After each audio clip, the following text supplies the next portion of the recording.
नमस्कार बच्चों, हम कर रहे हैं 8वीं कक्षा का पाठ 10, जिसके अंतर्गत हमने पार्ट 1 के अंतर्गत जानकारी प्राप्त की थी कि बच्चे जो हैं वो मोटे मोटे हैं, अपने काम स्वयं नहीं करते। पार्ट 2 के अंतर्गत हमने देखा था कि इसके अंतर्गत अब्बा मियाँ जी उनको हुक्म देते हैं कि आप यदि काम करेंगे तो आपको तनख्वाह यानी कि वेतन दिया जाएगा। तो वो काम करने के लिए तैयार हो जाते हैं। क्या काम सबसे पहला करते हैं? धूल साफ करने का। जो दरी है उस पर से धूल साफ करने का। इतना अधिक धूल को साफ करने के लिए डंडे वगैरह उठा लेते हैं और क्या करते हैं, उस पर मारना शुरू करते हैं, जिससे सारा घर ही धूल से भर जाता है। उसके बाद झाड़ू लेकर वो उस धूल को साफ करने का प्रयास करते हैं, जिससे सारी जगह क्या कर देते हैं, झाड़ू के जो पुर्जे हैं इधर उधर बिखेर देते हैं। आगे हम देखेंगे कि इन बच्चों की शरारतें क्या करती हैं, क्या क्या आगे होता है, जानकारी प्राप्त करेंगे। इस धींगा मुश्ती में कुछ बच्चे कीचड़ में लथपथ हो गए। इस धींगा मुश्ती मतलब होता है इस धक्का मुक्की। धींगा मुश्ती का मतलब है धक्का मुक्की में कुछ बच्चे कीचड़ में लथपथ हो गए, मतलब भर गए या सन गए। ठीक है, धक्का देने लगे कि पानी मैं लूंगा, दूसरा कहने लगा पहले मैं लूंगा। इस धक्का मुक्की में जो बच्चे थे जो क्या हो गए, कीचड़ में भर गए। जिन्हें नहलाकर कपड़े बदलवाने के लिए नौकरों की वर्तमान संख्या काफी नहीं थी। उन बच्चों को जो कीचड़ में भर गए थे, उन्हें नहलाने के लिए जो नौकरों के घर में सदस्यों की संख्या थी, नौकरों की संख्या थी, वो कम थी। इसीलिए पास के बगल से नौकर आए और उन्हें 4 आना प्रति बच्चा के हिसाब से नहलवाए गए।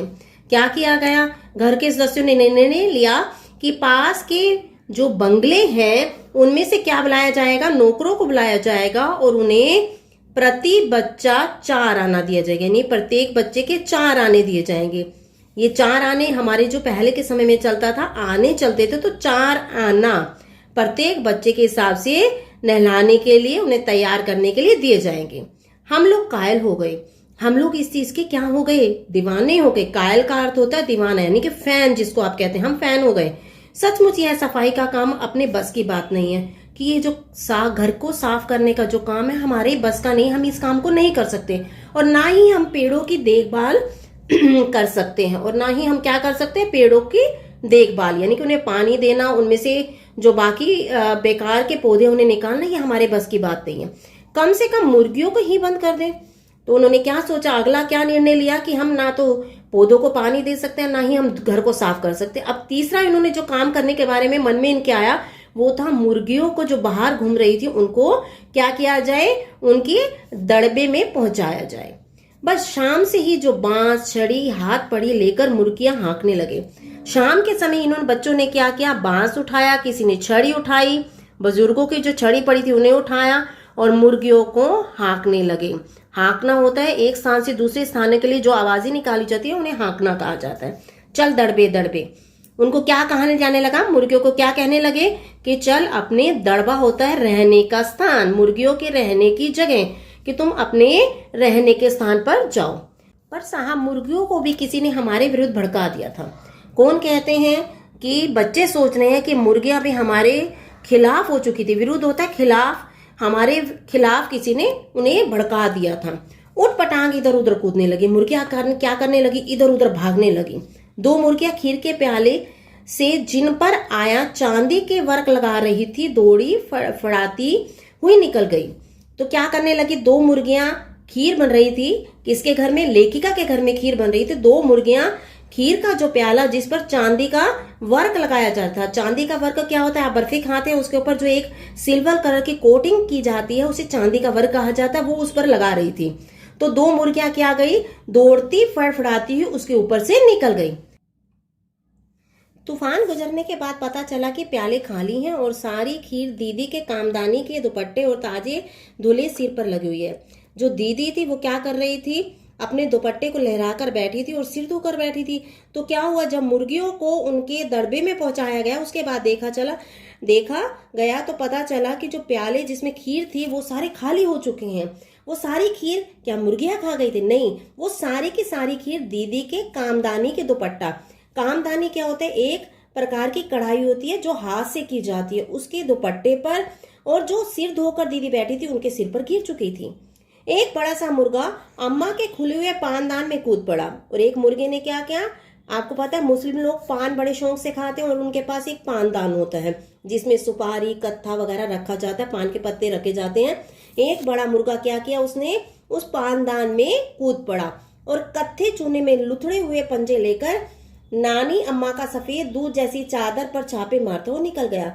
उस मुर्गे ने क्या किया, जो कत्था था, चूना था, लुथड़े होता है सने हुए पंजे लेकर, ठीक है, उसमें से कूदकर, कत्था उसके पैरों पर लगे हुए थे, पंजों पे लगे हुए थे, उन पंजों से नानी अम्मा का जो सफेद दूध जैसी चादर गिरी पड़ी हुई थी उस पर छापा मारता हुआ आगे बढ़ता चला गया। हंसी का क्रम आगे जारी है। देखिए हाँ, आगे क्या होता है। एक मुर्गी दाल की पतीली में छपाक मारकर भागी और सीधी जाकर मोरी में इस तेजी से फिसली कि सारी कीचड़ मौसी जी के मुंह पर पड़ी, जो बैठी हुई हाथ मुंह धो रही थी।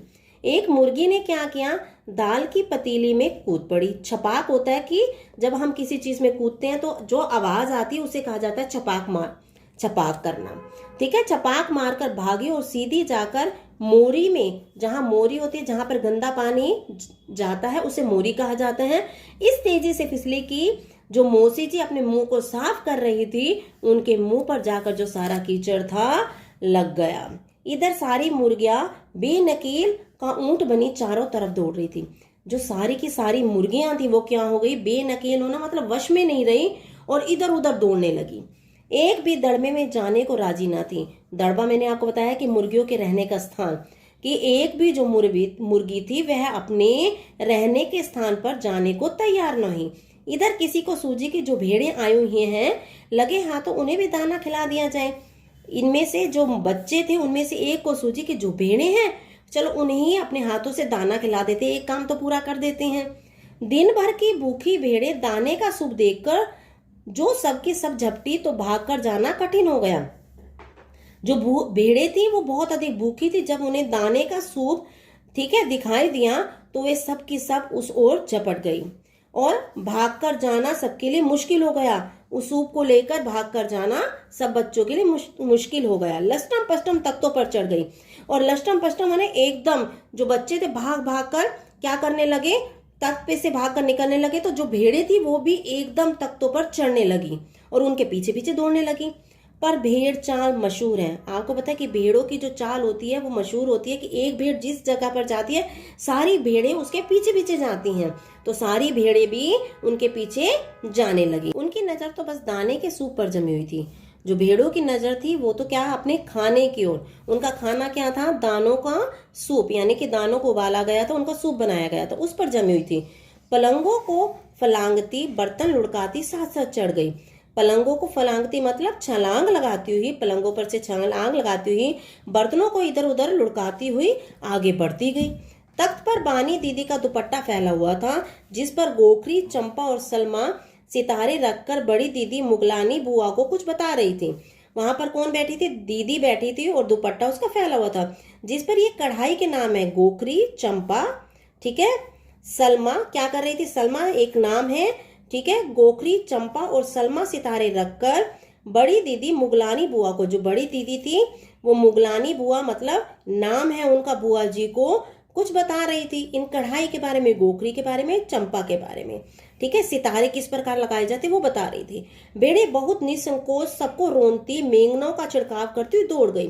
भेड़े क्या करती हुई बिना किसी संकोच के, शर्म के सबको रोंदती हुई, ठीक है, मेंगनों का छिड़काव करती हुई। मेंगने क्या होते हैं, जो भेड़ों की पोटी होती है उसे मेंगने कहा जाता है, उसका छिड़काव करती हुई आगे बढ़ती चली गई। जब तूफान गुजर चुका तो ऐसा लगा जैसे जर्मनी की सेना टैंकों और बमबारों सहित उधर से छापा मारकर गुजर गई हो। अब उस स्थिति में जब भेड़े इधर उधर भागने लगी तब जोश उसके पश्चात, भेड़ों के जाने के पश्चात घर की दशा ऐसे हो गई थी जैसे जर्मनी की सेना ने टैंकों और किसके साथ, बम्बों के साथ हमला किया हो और वहां से हमला करने के बाद चली गई हो।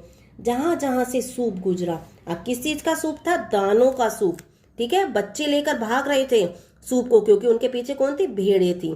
भेड़ें शिकारी कुत्तों की तरह गंध सूंघती हुई हमला करती गई। जो भेड़ें थी वो कुत्तों की तरह, कुत्तों की सूंघने की क्षमता अधिक होती है तो इनकी भेड़ों की भी सूंघने की क्षमता बढ़ती गई और जहां जहां दानों का सूप गया वहां वहां वो भागती गई। हज्जन माँ एक पलंग पर दुपट्टे से मुंह ढाके सो रही थी।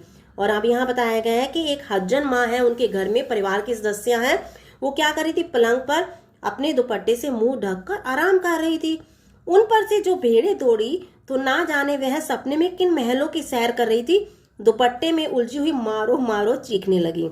उन पर से जब भेड़ों की दौड़ निकलने लगी तो वो क्या सपनों में की दुनिया में थी, लेकिन उन्हें ऐसे लगा कि कुछ कूद रहा है तो वो क्या चिल्लाने लगी, मारो मारो।